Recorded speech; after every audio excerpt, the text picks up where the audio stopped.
तंत्र सेक्स। एक परिचय। तंत्र सेक्स एक प्राचीन भारतीय परंपरा है जो शरीर, मन और आत्मा के बीच संतुलन स्थापित करने के लिए प्रेम, लिंग और ध्यान की एक विशेष विधि का पालन करती है। ये सेक्स से कहीं अधिक है। ये एक आध्यात्मिक और मानसिक अनुभव है जिसका उद्देश्य केवल शारीरिक संतुष्टि से परे जाकर दो व्यक्तियों के बीच गहरी आत्मीयता और संचार स्थापित करना है। तंत्र सेक्स का उद्देश्य। तंत्र सेक्स का मुख्य उद्देश्य शारीरिक संबंधों के माध्यम से ऊर्जा का आदान प्रदान करना है।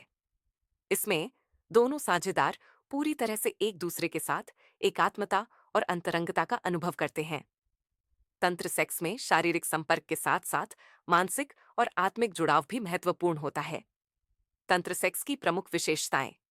एक, ध्यान और श्वास नियंत्रण। तंत्र सेक्स में ध्यान और श्वास पर नियंत्रण बहुत महत्वपूर्ण होता है। श्वास की गति और इसकी गहरीता के माध्यम से दोनों साझेदार एक दूसरे से जुड़ते हैं। दो, सहजता और अनुग्रह। तंत्र सेक्स में कोई जल्दी नहीं होती। इसमें प्यार, चुंबन और स्पर्श के माध्यम से शारीरिक संबंधों को गहराई से अनुभव किया जाता है। तीन, आध्यात्मिक अनुभव। तंत्र सेक्स केवल शारीरिक संतुष्टि नहीं है, बल्कि यह एक आध्यात्मिक अनुभव भी होता है जो व्यक्ति की ऊर्जा को जागृत करता है और उसकी चेतना को उच्च स्तर पर ले जाता है।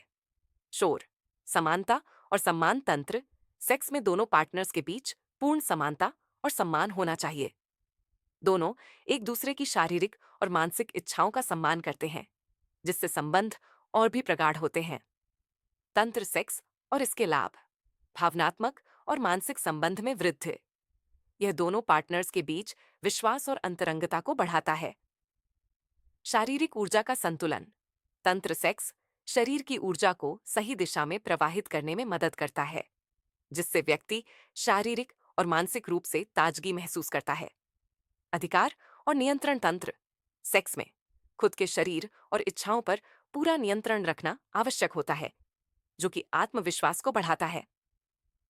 तंत्र सेक्स एक गहरी आध्यात्मिक और शारीरिक कला है, जिसका उद्देश्य केवल यौन सुख नहीं, बल्कि आत्मिक और मानसिक संतुलन प्राप्त करना है।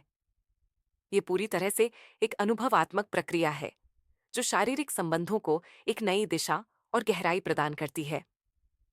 यद्यपि तंत्र सेक्स के बारे में अक्सर गलत धारणाएं और मिथक होते हैं, इसका असली रूप एक समर्पण, ध्यान और ऊर्जा का आदान प्रदान है।